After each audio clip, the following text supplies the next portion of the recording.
मायावती का ट्वीट भी सामने आ चुका है। उपचुनाव में जिस तरीके से समाजवादी पार्टी को जीत मिली है मैनपुरी से, और वहीं खतौली से जीत सपा और आरएलडी प्रत्याशी को मिली है, उस पर मायावती ने सवाल उठा दिया इस ट्वीट के जरिए। मैनपुरी उपचुनाव में सपा की जीत हुई है, ये कहा है मायावती ने ट्वीट के जरिए। और रामपुर में आजम खान की हार चर्चा का विषय है।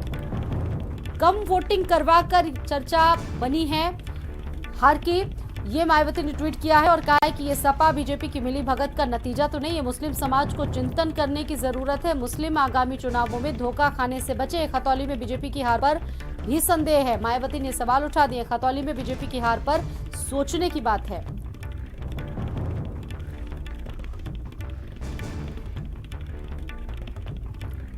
रामपुर में आजम कैसे हार गए, ये चर्चा का विषय बना है। मायावती ने ट्वीट किया है इसको लेकर। उपचुनाव में जिस तरीके से नतीजे आए उसके बाद मायावती का ये ट्वीट बेहद महत्वपूर्ण, और कहा है कि मुस्लिम आगामी चुनाव में धोखा खाने से बचे। और कहीं ना कहीं उन्होंने मुस्लिमों को अपने पाले में लाने की बात कही, और इसको लेकर लगातार गुपचुप तरीके से बसपा रणनीति बना रही है। रणनीतियों का दौर जारी है। निकाय चुनाव को लेकर भी तमाम रणनीतियां बन रही हैं बीएसपी की तरफ से। वही 2024 में बीएसपी कैसे प्रदेश भर में अपना प्रदर्शन अच्छा कर सके, उसको लेकर तमाम समीकरणों को साधने की कोशिश। लेकिन इसी बीच ये जो ट्वीट आया है ये भी महत्वपूर्ण है बीएसपी अध्यक्ष मायावती का।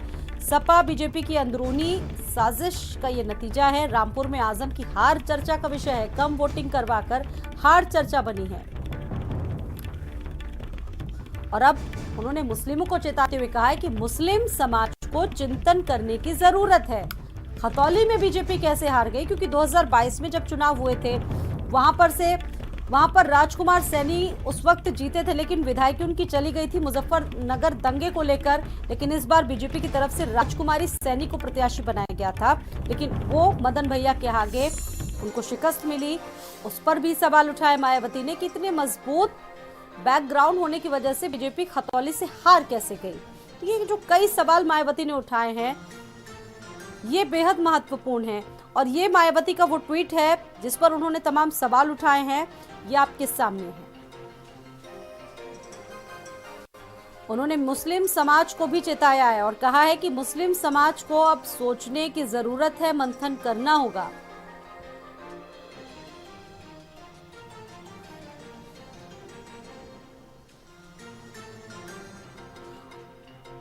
और इस वक्त हमारे साथ भारत समाचार पर सपा प्रवक्ता उदयवीर जी जुड़ चुके हैं। बहुत स्वागत है उदयवीर जी। जिस तरीके से मैनपुरी में आपको सफलता मिली, खतौली में आपको सफलता मिली, लेकिन रामपुर में हार का सामना करना पड़ा, उस पर मायावती ने साजिश का आरोप लगा दिया है आप पर और बीजेपी पर। कहा है कि आप दोनों की अंदरूनी रणनीति है कि आजम खान हार गए रामपुर में।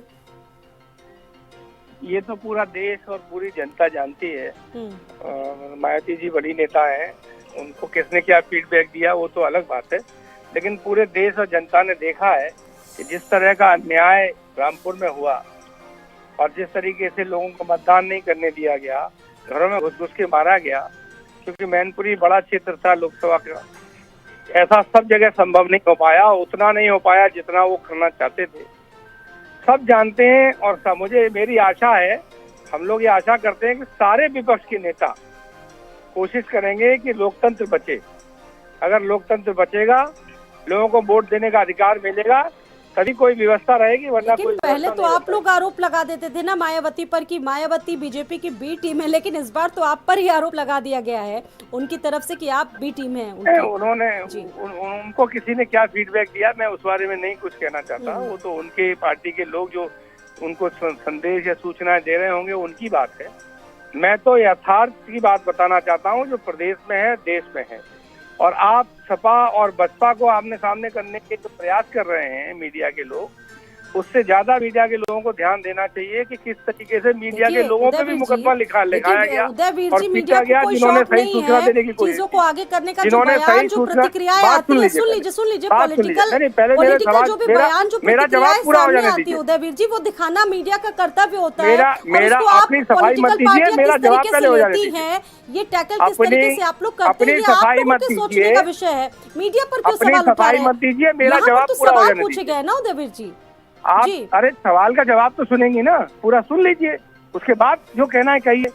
एंकर होने का मतलब ये नहीं है कि किसी का जवाब खत्म न होने नहीं दो। नहीं, मैं तो आपको पूरी देखिए बात पूरा सुन मौका लीजिए, दे रही हूँ। उसके बाद उदयवीर जी, कहिए। एक सवाल था, पूरा मौका आपको मिला, कंप्लीट ये कीजिए, कंप्लीट कीजिए। ये अहंकार किसी को नहीं होना चाहिए कि उसके खिलाफ कोई बात बोली नहीं जा सकती।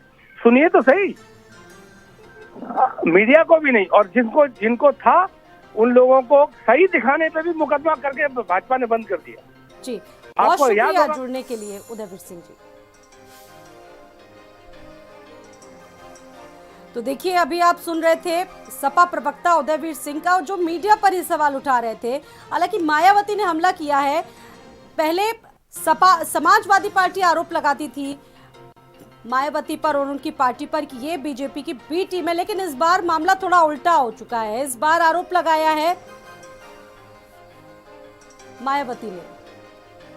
मनीष शुक्ला जी हमारे साथ जुड़ चुके हैं, बीजेपी प्रवक्ता। बहुत स्वागत है मनीष शुक्ला जी भारत समाचार पर। मनीष जी, आप इस प्रतिक्रिया को किस तरीके से देख रहे हैं? उपचुनाव पर नतीजे उत्तर प्रदेश में बहुत ज्यादा आपके अनुकूल नहीं आए, लेकिन मायावती ने सवाल उठा दिए हैं, कहा है कि इसमें बीजेपी और सपा का षड्यंत्र है, मिली भगत है, आप पर आरोप लगा दिया। आप बीजेपी से किस तरीके से देख रही है मनीष जी? देखिए, चुनाव लोकतंत्र का सबसे बड़ा पर्व होता है, और जो पार्टी चुनाव में भागीदारी ही न करे उसे परिणामों को लेकर टिप्पणी करने का कोई नैतिक अधिकार नहीं है। रहा सवाल रामपुर में जीत का, तो रामपुर में भारतीय जनता पार्टी और हमारे प्रत्याशी जो आकाश सिन्हा थे, वो जब समाजवादी पार्टी की सरकार थी, आजम खान का सिक्का चलता था पूरे प्रदेश में, उस समय भी उनके काले कारनामों के खिलाफ लड़ते रहे हैं।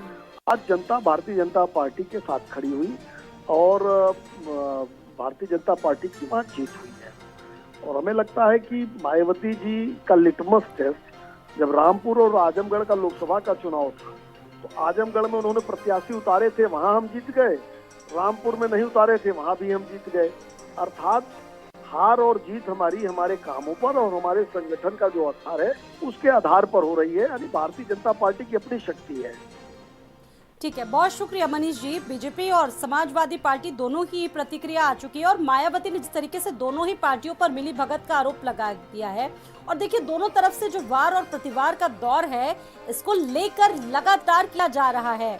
बहुत शुक्रिया मनीष शुक्ला जी जुड़ने के लिए हमारे साथ।